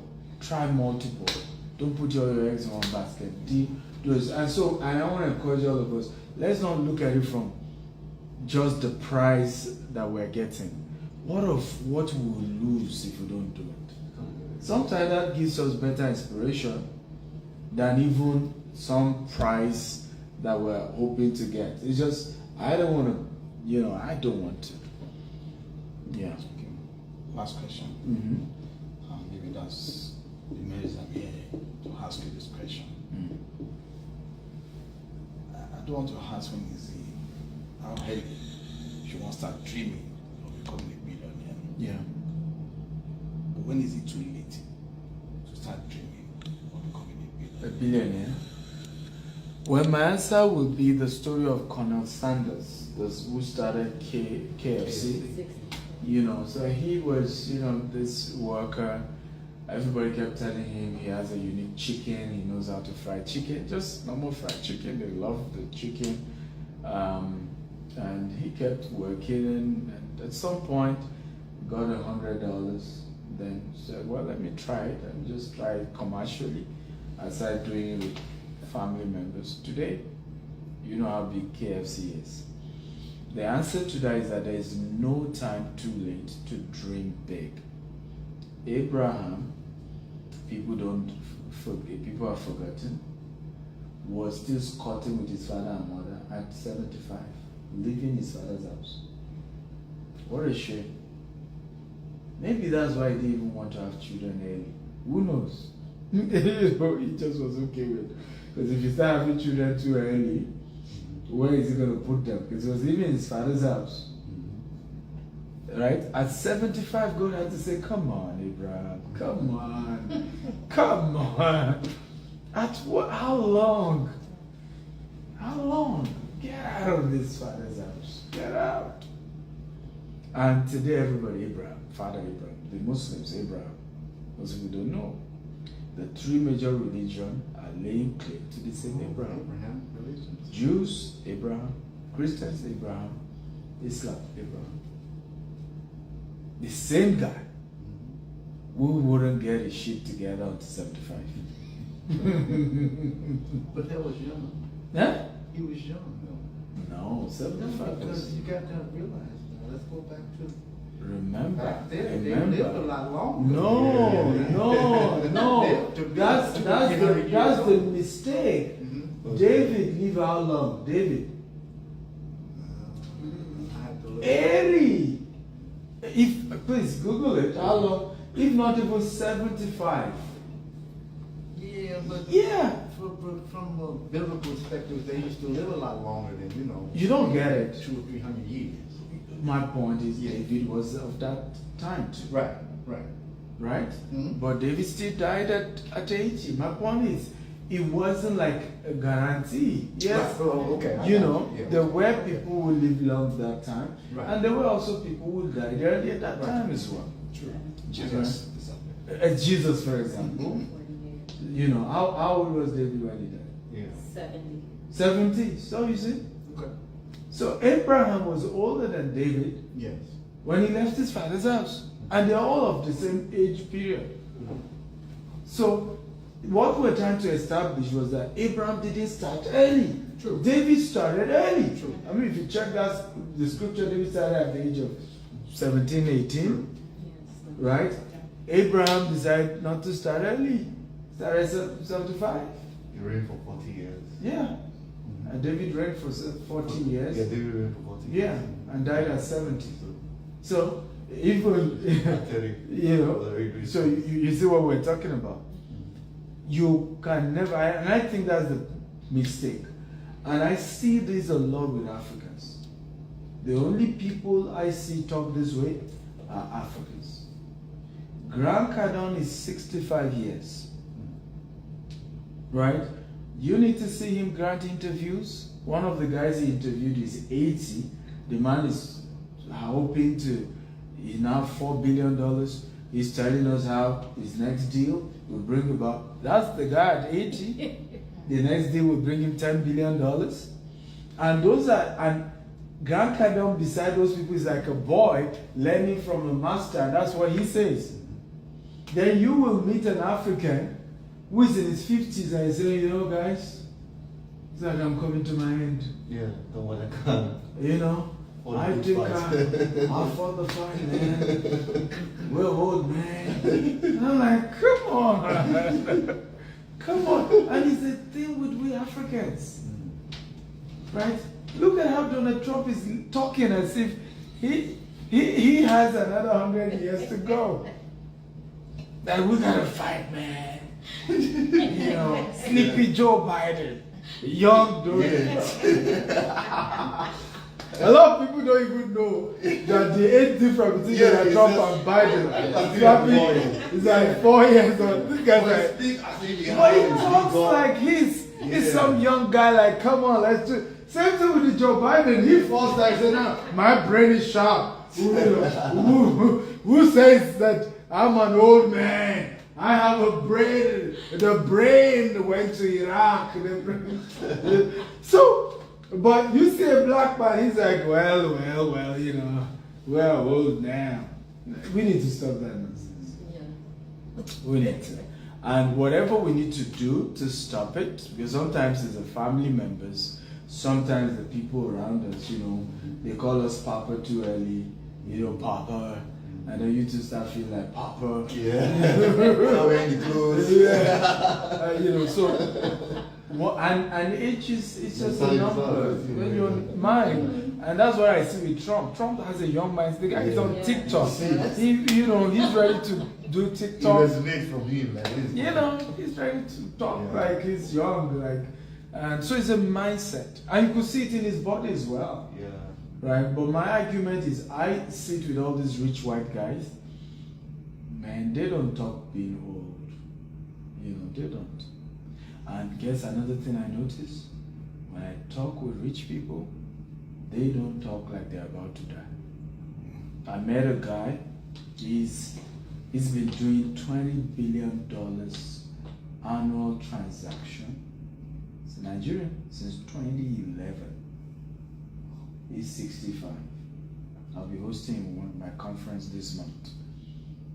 And he told me, he said he told his son, because his son, he made sure his son went to work in the bank to learn financial lessons.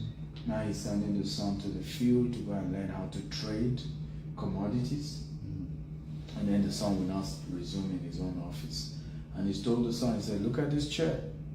It's the CEO chair. That's my chair. I'm not about to give it to you. You have to go and work from the junior, as a junior staff, and work your way up at 65. Right? At 65. But you meet a poor 65-year-old, it's like, you know, well, we don't know how many years more we have. You know, we gotta go, you know. So, it's also a poverty mentality. When you have enough money, you don't want to live at 65, trust me. You don't even think at 65, you just feel like, come on, we're just starting, man. Yeah. We're just going. Look at former President Olusegun Obasanjo. That man is not even thinking like, you know, he jogs. Recently jumped from the stage. Yeah. He's 87. He will jump from a big stage. 87, he's always going to the gym. He wants to always show you he has the energy, he has the muscle. Really bad, but that's the point. When you're successful, you even want to show people you are not dying soon. And I think we need to start working on that mindset. So it's not you're just starting. You're just starting. I watched a white dude on CNBC 2 days ago, 3 days ago. The man is 89. And he was telling us, you know, I told you I'm going to live till over 100. I said, yeah. I said, we're ready to your book. Right. And you could see that he means it. He's like 89 or so, and he was on the CNBC grant interview talking about business. In fact, his new business, guess what? Is that in the next few years, the world will have a crisis of having too many old people. How do we give them work to do? Which is true. Because when you look at medicine, it's allowed people to live longer now. And so we're about going back to the Bible days, right? So the question is, what will they be doing? Because now people are living longer, Meanwhile, the job market said they have to retire at 60, 65.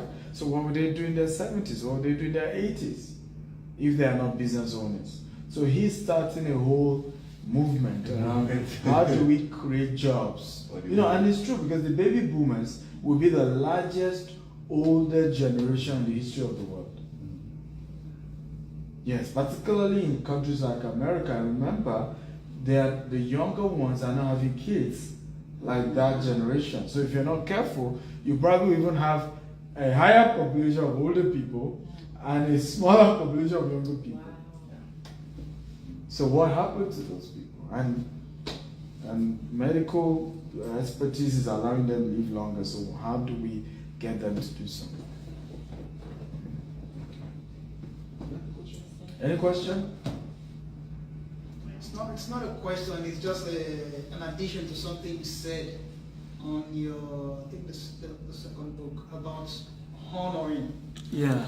Yeah, that's, that goes down a long way. If you have not experienced that or if you have not been doing it, I think it is something that we should tap in on it. It's very, very essential. Yeah.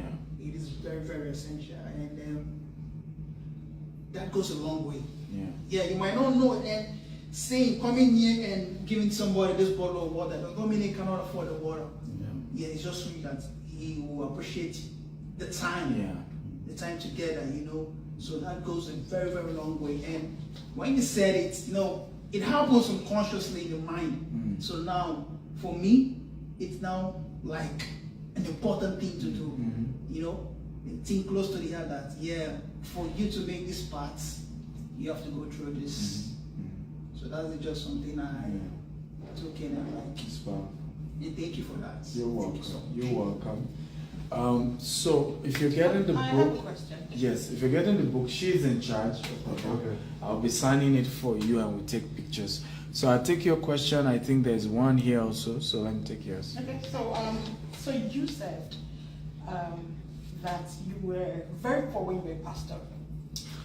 I have seen this trend with us Christians. You know that because you were my secretary. Of course I do. I know that very well.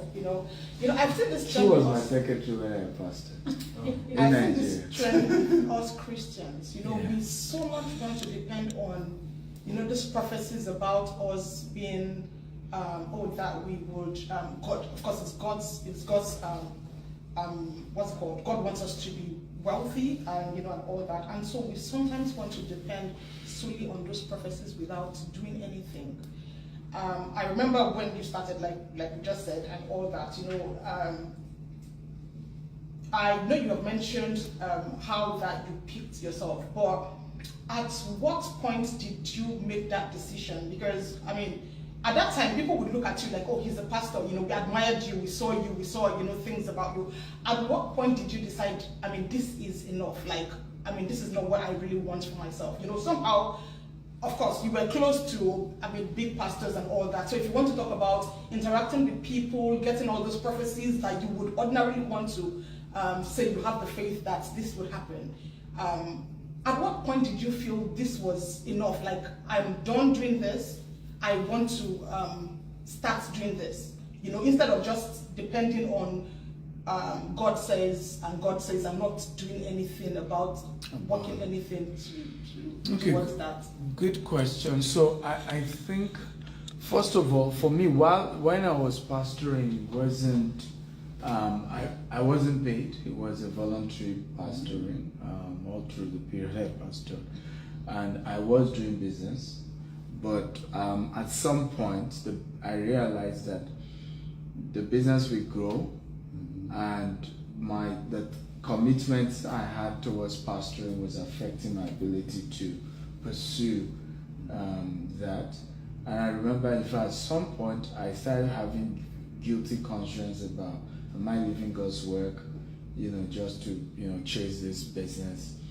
And one of my senior pastors said to me, he said, look, even he now gave me an example of some other pastors in the ministry that Bishop Oyedepo had to say, hey, I relieve you of all this pastoral work. Go face your business, because if you are broke and you can't feed your family, that would be an issue. So that, and God bless that pastor, because he then gave me like a permission to focus on my business and grow. And of course, I resigned all those responsibilities in church and focused on my business. However, to your other question, because I see like a two question, is you get a lot of prophecies. You're going to be great. You're going to be this. You're going to make it. You, like I told you, you're going to be pastor. At what point do you then go after those prophecies in terms of your action, rather than just sitting there and just believing and soaking in? It will happen without action, like faith without work. That's what was in my mind. Exactly, yeah, like faith without work. I think for me, it's been from day one. I have always, gone after that. So I started getting prophecy I was going to be very rich and very famous since I was a teenager. Even before teenage years. When people come to our house, I was 13, I was 14, I was 15. We're 5 siblings. This one, some of my siblings will say, you need to pray for this one. You need to go to the mountain. So when they get to me, they say, this one is going to be very famous and very rich.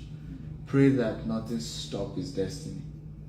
So I've always gotten those prophecies that I was going to be very wealthy. However, I think what I did differently is because I knew my dad to have those prophecies. And I knew nothing eventually came out of it.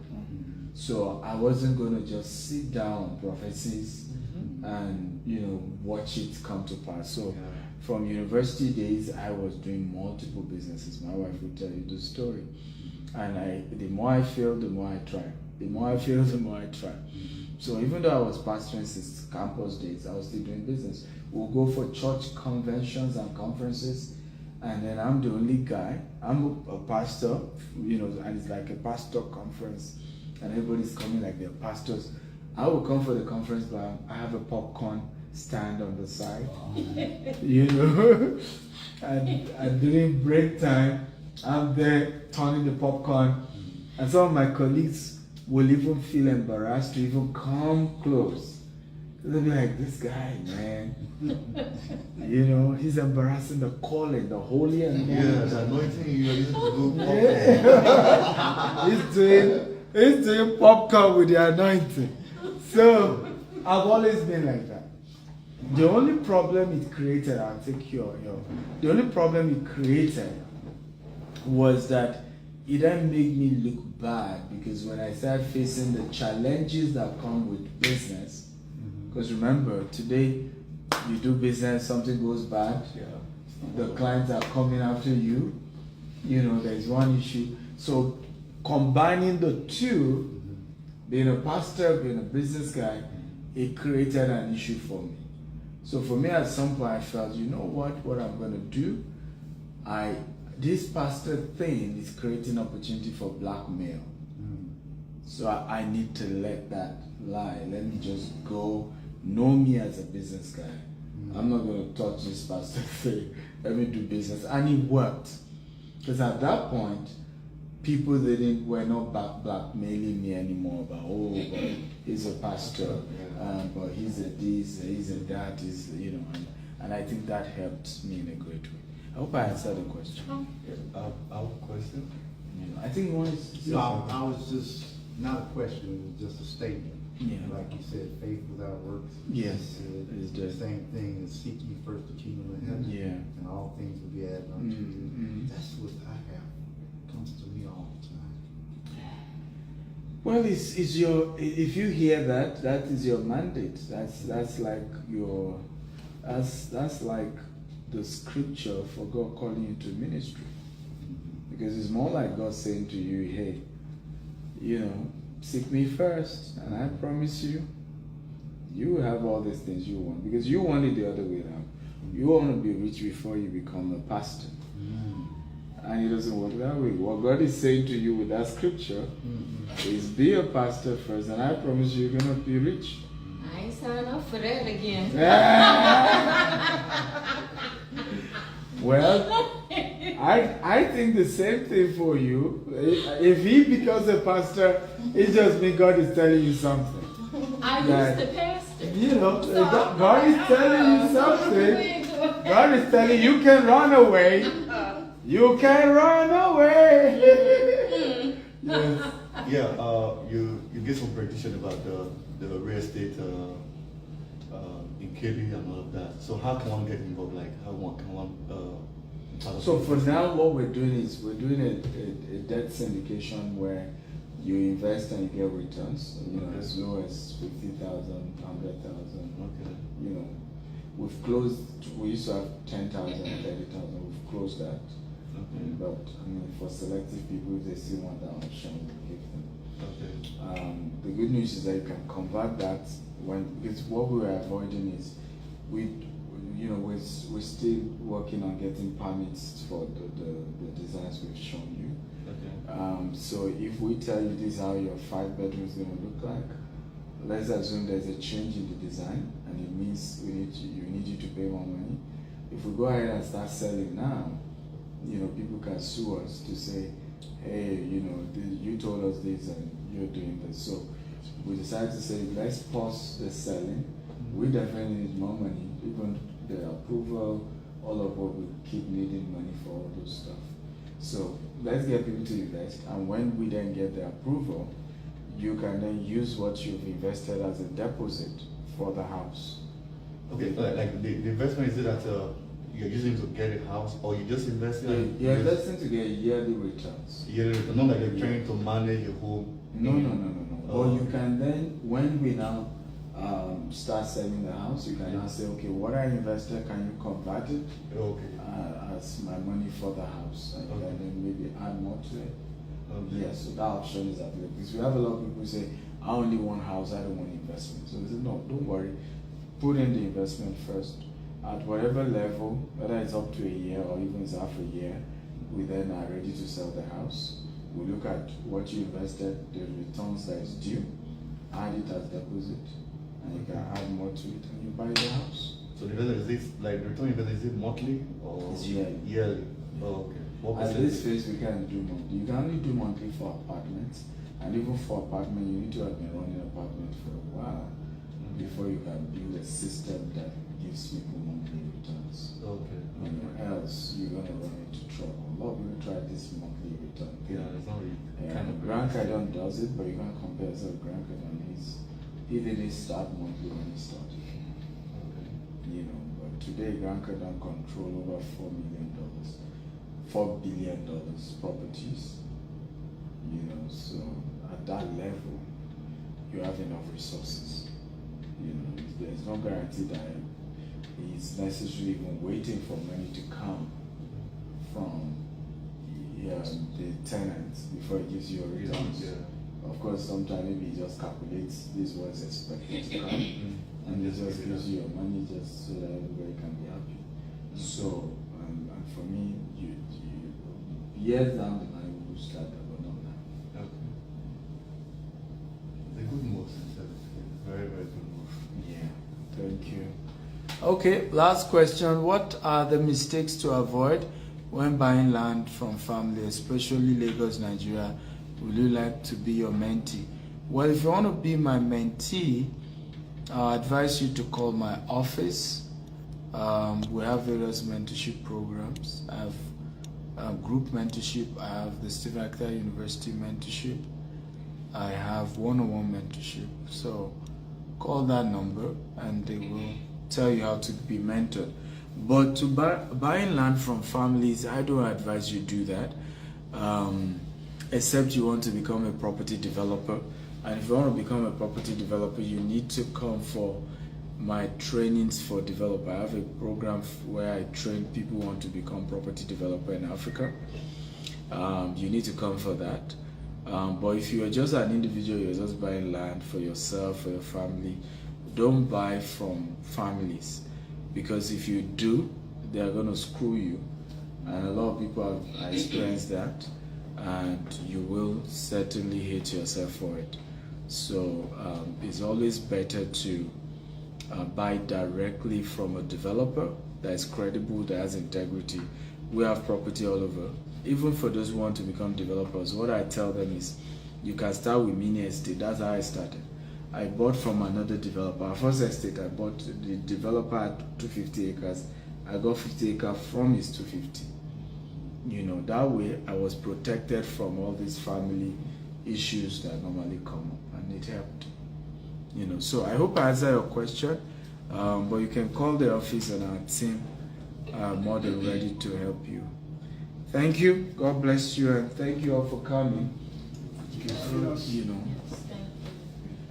So, yes, she's in charge of it. Once you're done, bring it, let me sign for you, and we'll take pictures as well. I want to thank all of you for coming. Yeah, that's it. I'm going to pick. Cash up with that. Yeah, that's it. Okay, so let me take it. Consume it. I made the mistake of buying what's it called? School of Money. About 5. So, I don't think that's a mistake. So for me, even the DVDs. no, it's not a mistake. It's not a mistake. So for me, when I meet, it's just like when I met Grant. I bought all these books. Up to today, I've not finished reading them. But what I have learned about books is sometimes the day a book could be relevant, you may not be able to get it. That's true. You know, so what I do is I buy books and I put it in my shelf. When I'm in a challenge, I go through my shelf. I say, which book fits into my problem right now? And it saved me a lot, because sometimes I then get a book. Even in my, if you go to my Nigerian office, all the law reports are there, and they've helped me. Because sometimes we go through some legal issues on land, you know, and I just see this report, and it just gives me an idea of how to overcome. But if I didn't buy all those, and law reports are very expensive. Yeah, sure. So if I didn't buy them that time, I say, oh, I will never be able to read them at once. It's a waste of money. The day I need it now, how do I even get the law reports? Yeah, sure. So it's wisdom when it comes to books, and for you that you have children, you should buy all and let them read as well. The ones you can read, you read. The ones you're giving them, you will even know which one might interest anyone. Definitely, it's not a regret that you bought Pastor this one. No, not really. Trust me, even I didn't just get his stuff, even for my staff, you know, and you see that you can't put a price on intellectual property. You know, it's something that you can't even price.